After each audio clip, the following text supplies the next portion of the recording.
Hormuz প্রণালী সচল রাখতে ইরানের প্রতি মার্কিন প্রেসিডেন্ট ডোনাল্ড ট্রাম্প হুঁশিয়ারির উচ্চারণ করার পর বিশ্ববাজারে তেলের দাম কমেছে।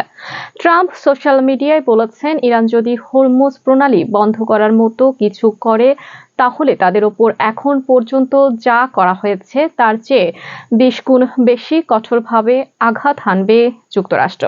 এশিয়ায় মঙ্গলবার সকালে ব্রেন্ট ক্রুড তেলের দাম 6% কমে ব্যারেল প্রতি $93.5 হয়েছে এবং নাইমেক্স লাইট সুইট ক্রুড 6.1% কমে $88.96 হয়েছে।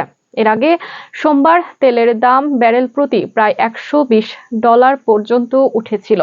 ইরানের সঙ্গে যুক্তরাষ্ট্র ইসরায়েলের যুদ্ধের ফলে মধ্যপ্রাচ্য থেকে তেল সরবরাহ দীর্ঘ সময়ের জন্য ব্যাহত হতে পারে এমন আশঙ্কা থেকে তেলের দাম বাড়ছিল।